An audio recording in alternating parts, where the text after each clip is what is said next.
¿En qué momento nos encontramos ahora?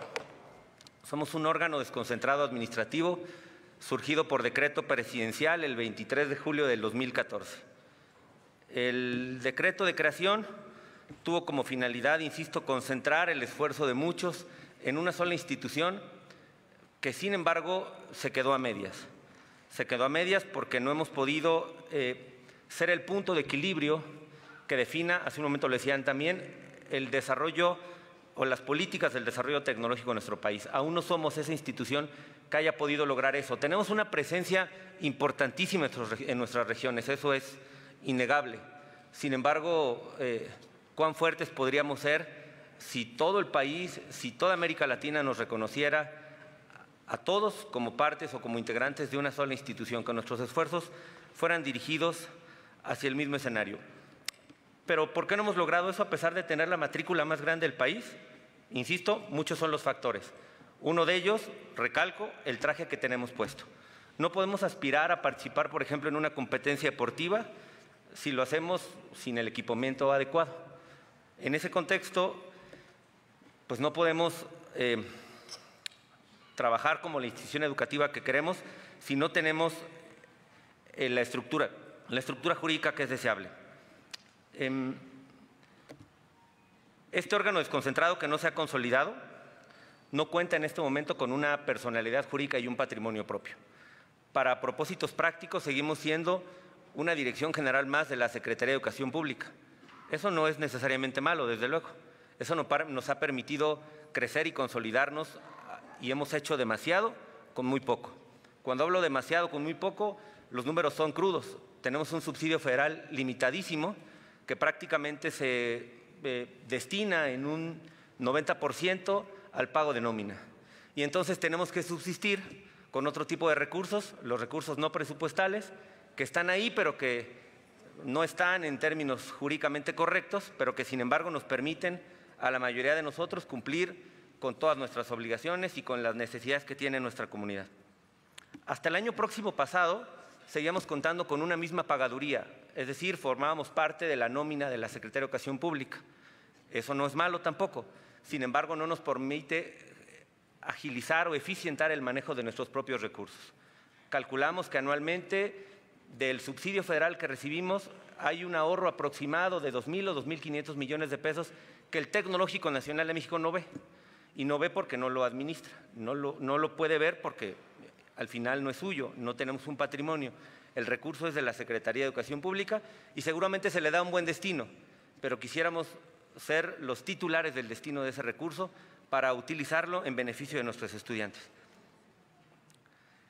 No tenemos en nuestro ejercicio presupuestal prácticamente ningún acceso a las disposiciones de la Ley de Arrendamientos, de adquisiciones, arrendamientos y servicios del sector público federal. Prácticamente todas las compras que se llegan a generar al amparo de esta norma las genera de manera independiente la Secretaría de Educación Pública. No contamos con un comité de adquisiciones, no contamos con un órgano interno de control, es decir, somos un órgano desconcentrado, pero a la mitad. ¿Por qué? Porque en algún sentido seguimos dependiendo de la Secretaría de Educación Pública, por otro lado buscamos ser independientes y por otro lado nos quedamos, digamos que a la mitad del camino. Nuestro patrimonio en materia de propiedad industrial y propiedad intelectual pertenece absolutamente a la Secretaría de Educación Pública y nuestro patrimonio inmobiliario, en el mejor de los casos, encuentra solamente un reconocimiento del INDAVIN en beneficio de la propia Secretaría. La mayoría de los institutos federales sabemos que nuestra seguridad jurídica respecto de nuestros inmuebles es, por decirlo menos, inestable. Tenemos detectados, por ejemplo, 5 focos rojos en el país, en el caso de los tecnológicos de Torreón, Culiacán, la zona Maya, bueno, se me escapan los otros dos, pero son problemáticas que aún, a pesar de la historia, de la tradición que tenemos en esas comunidades, estamos siendo objetos de distintos litigios para que se nos prive de porciones importantes de nuestra infraestructura y no hemos podido acudir a una representación adecuada, un poco en función de la personalidad jurídica que hoy no tenemos. Sin embargo, pues el diagnóstico me parece que ya muchos lo tenemos y lo vivimos día a día. Lo importante es trascender hacia dónde vamos.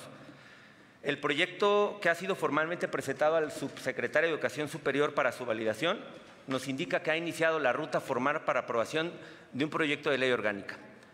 En el año pasado presentamos un proyecto con ustedes, un proyecto inicial que fue construido con algunos de los cuerpos directivos que en aquel momento integraban a la institución, pero que sin embargo, con el diagnóstico y el ejercicio de las atribuciones del año anterior, nos permitió identificar que no necesariamente la ruta que habíamos planteado el año pasado era la ruta correcta. De ahí que decidimos retroalimentarnos nuevamente de algunos viejos conocedores de este sistema, de gente con mucha experiencia que la conoce, que la ha vivido, que la ha trabajado y que la ha construido, y así presentamos un proyecto un poco más consolidado al señor subsecretario para que inicie la ruta hacia la Unidad de Asuntos Jurídicos de la Secretaría. Dependemos de ese proceso y también tendremos que participar invariablemente de una opinión del consejero jurídico del presidente de la República para posteriormente aterrizar en el Congreso de la Unión. Es un camino largo, sí, pero es un camino que el Tecnológico Nacional de México se merece. Es un camino que el Tecnológico Nacional de México merece recorrer, porque merecemos por lo menos lo mismo que tienen otras instituciones. En nuestro proyecto no podemos ignorar la reforma educativa del año anterior y tenemos que incorporar conceptos como los de la nueva escuela mexicana, los conceptos de universalidad, inclusividad, laicidad, que nos permitan garantizar el interés superior en el acceso y permanencia de los servicios educativos. Nuestro proyecto ya incorpora estos conceptos de las reformas secundarias y buscará, por supuesto, armonizarse con el proyecto que está en puerta todavía de la Ley General de Educación Superior. Creemos que ya participamos de varios de estos conceptos que la reforma educativa vino a confirmar. Nosotros somos el pleno y el claro ejemplo de la cultura del esfuerzo. Sin embargo, habrá algunas disposiciones que tendremos que armonizar y yo creo que la que más nos preocupa, pues casi siempre va a ser el tema del dinero. El concepto de la gratuidad va a ser un área de oportunidad, un área que tenemos que atender, más allá de las complicaciones presupuestales que tengamos con los recursos autogenerados o no presupuestales que están ahí. Invariablemente también confiamos en que el empeño de la norma y el empeño de la Presidencia de la República en el contexto de generar un fondo que garantice la gratuidad en el servicio educativo sea aquello que nos permita a nosotros seguir subsistiendo y seguir creciendo en los dos aspectos principales que podemos detectar de la administración: crecimiento de la matrícula y ampliación de la cobertura. Insisto, eso para nosotros no es nuevo, porque es una fórmula, nosotros somos una fórmula probada de que esos escenarios sí funcionan. ¿Por qué una ley orgánica? ¿Este es el único mecanismo con el cual podríamos modificar nuestra naturaleza jurídica? La respuesta es no. Si nacimos con un decreto de creación, pues invariablemente también una figura de esa misma naturaleza podría modificarnos. Algunos incluso sugieren que es un camino mucho más corto, hay menos personas o menos voluntades a las cuales hay que convencer, pero la respuesta del director general es no. Es no porque el Tecnológico Nacional de México no merece menos que otras instituciones educativas de nivel superior. No merece menos que la UAM, no merece menos que la UNAM, no merece menos que el POLI, y entonces necesitamos nuestra ley orgánica, que que reconozca, que los representantes del pueblo discutan nuestra norma y que se nos ponga en el lugar que merecemos en la sociedad mexicana. Por eso es que la propuesta agresiva que el doctor Fernández presenta es que vayamos al Congreso de la Unión y ahí tengamos una ley que nos permita ponernos en igualdad de circunstancias, en igualdad de condiciones con otras instituciones. ¿Qué tipo de institución necesitamos? Es un elemento de complejidad que tratamos de resolver en el transcurso del año entre lo posible y lo deseable. Los que tuvieron la oportunidad de conocer el proyecto anterior vieron en su definición un concepto que nos llevaba un poco al extremo de la administración en el sentido de la autonomía. Sin embargo, pues dicen por ahí que cuando alguna actividad nos implica mucho consumo de energía, habría que revalorar el proceso. Y quizás sea bueno en esa revaloración que en el proyecto que ahora presentamos estamos contemplando una figura que sería un órgano desconcentrado con personalidad jurídica y patrimonio propio.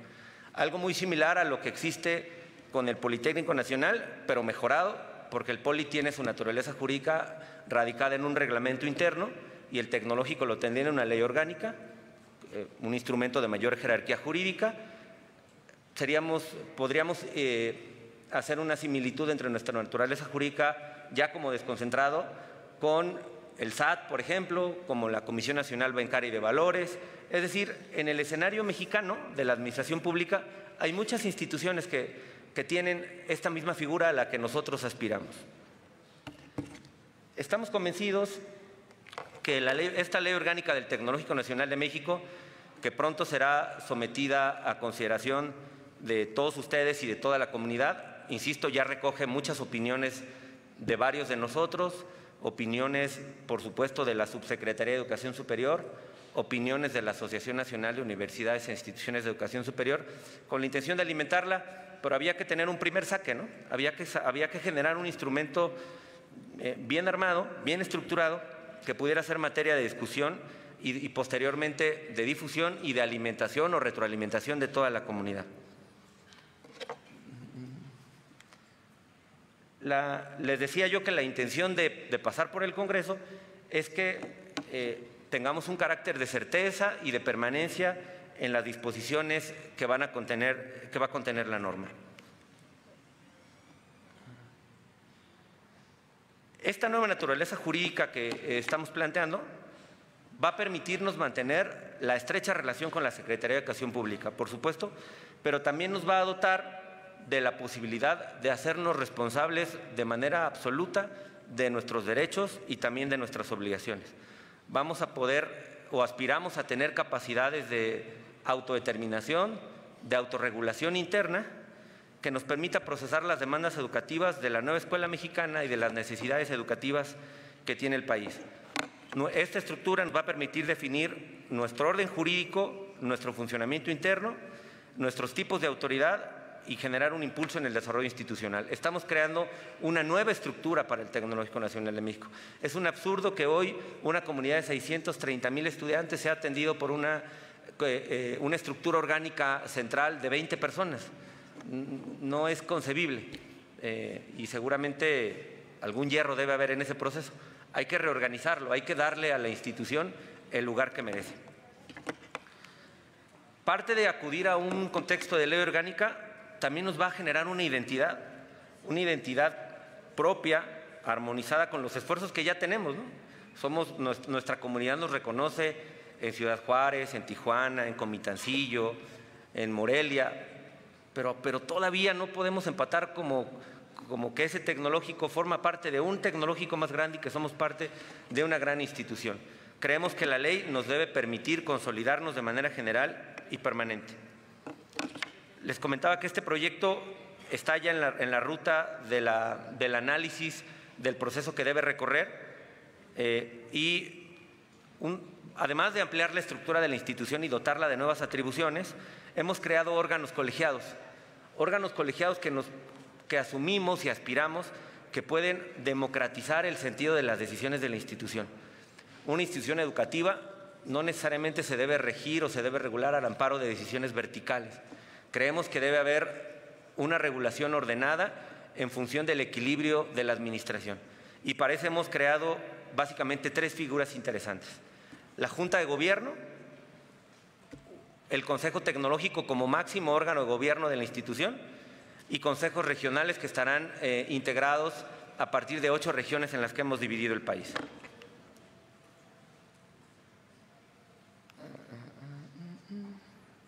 Bueno, me adelanté, voy a ser un poco más rápido.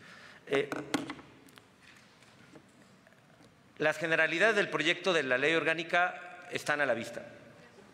Vamos a buscar encontrar una nueva estructura orgánica, contar con personalidad jurídica y patrimonio propio, les decía, crear nuestros órganos colegiados, tener una organización regional. Una institución tan grande no puede estar concentrada o dirigirse en todos sus esfuerzos al nivel central. Hay que descentralizar la administración y eso nos debe llevar a un mejor ejercicio de la administración. Por primera vez habrá una participación formal, por supuesto que yo reconozco en las sociedades de alumnos un apoyo y un pilar increíble para la gestión de todos los esfuerzos que hacemos en la institución. Sin embargo, pareciera que se les relega a ese tipo de escenarios, a la foto, a la gestión en alguna administración local. No, los muchachos deben estar presentes en la creación de los programas académicos, en la toma de decisiones de las instituciones, en la elección de sus autoridades. Y entonces proponemos nosotros que ellos participen formalmente a través de una manera ordenada, representativa, en las decisiones de la institución. La transparencia en las decisiones de los órganos colegiados es una prioridad para el director general y queremos convencernos a todos que nada mejor que ser transparentes en el ejercicio de nuestras atribuciones. Si el país ya cambió, como algunos dicen, nosotros debemos predicar con el ejemplo. Debemos demostrar que el país ya cambió y que hacemos las cosas de una manera distinta. Algunos ya teníamos la práctica de hacerlas de alguna manera y continuamos. Y que aspiramos a que esa manera de hacerlo sea la misma que hoy la administración nos pone, hacerlo de manera clara, de manera transparente y de manera correcta. Es importantísimo transmitirle a nuestra comunidad que sus derechos se mantienen absolutamente intocados porque conservan prestaciones, conservan salario, conservan antigüedad, no se modifica su régimen de seguridad social.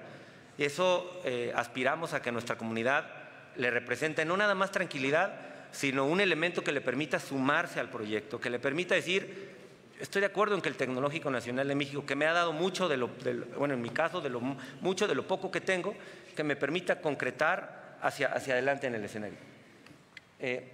Conservamos la disposición en el sentido que el nombramiento del presidente de la República, perdóneme, del director general, sea del presidente de la República. Conservamos esa unión con el Poder Ejecutivo Federal para que desde allá se designa el director general, desde luego a propuesta del secretario de Educación. Insisto, la posibilidad de emitir nuestra normatividad interna es una de las características esenciales del proyecto de ley. ¿Cómo funciona la Junta de Gobierno o qué hace una Junta de Gobierno? La Junta de Gobierno tiene como atribución proponer al director general a las personas que van a ser designadas como consejeros regionales. Es decir, creamos un equilibrio entre la administración de las atribuciones. ¿Cómo lo va a hacer la Junta de Gobierno? A través de una terna que integrará a partir de las propuestas que hagan los directores de la propia región de que se trate. ¿Cómo se integrará la Junta de Gobierno? Con 11 miembros que nombre otro órgano colegiado. ¿Cuál? El Consejo Nacional por mayoría de votos. 3 de los cuales, es decir, 3 de esos 11, tienen que ser miembros académicos del Tecnológico Nacional de México. Evidentemente, los procesos de equilibrios necesitan tener un primer arranque. ¿Cómo iniciaríamos en el caso de que la norma sea aprobada, la norma propuesta sea aprobada? Pues, en uno de los artículos transitorios de la norma, estamos considerando que 2 profesores o investigadores distinguidos sean propuestos 2 por la UNAM, 2 por el Tecnológico Nacional de México, 2 por la UAM, 1 por el POLI, 1 por el señor secretario de Educación Pública, 1 por el CIMBESTAB y 1 por el Colegio de México y 1 por el secretario de ANUYES. Y así llegar a los 11 primeros integrantes de la Junta de Gobierno.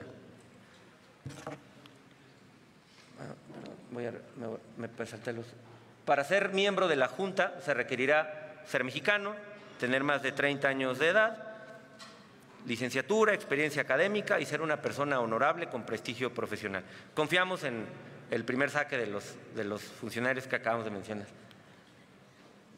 El otro órgano colegiado que es importantísimo porque aquí recaerán prácticamente la mayor cantidad de atribuciones de gobierno de la institución es el Consejo Nacional, el máximo órgano de decisión de esta institución.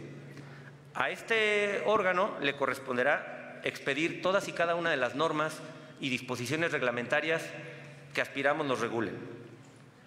Ellas deberán permitir el funcionamiento técnico, docente y administrativo de nuestra institución. Además, autorizarán los planes de organización académica, planes de estudio y distintas modalidades que vengan contempladas en la Ley General de Educación y en la Ley General de Educación Superior. El Consejo Nacional se integrará por el director general, quien lo presidirá, 3 directores de algunos de los institutos que integren cada una de las 8 regiones, 3 representantes estudiantiles y 3 académicos de la región respectiva. Y ahí, bueno, 3 por 8 y ahí viene toda la cantidad de integrantes. Hemos dividido al país en una regionalización específica que nos permitiría, o asumimos que nos va a permitir, tener un control mucho más ágil de la actividad académico-administrativa que desarrollamos.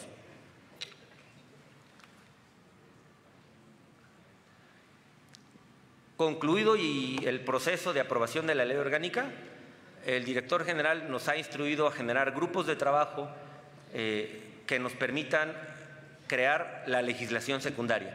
Una ley orgánica sin una reglamentación que la secunde serviría de poco. Habría que construir en función de estos preceptos. Vayan anotando el que más le guste para que después los convoquemos y hagamos el trabajo en conjunto y podamos darle a la institución el marco jurídico que corresponde.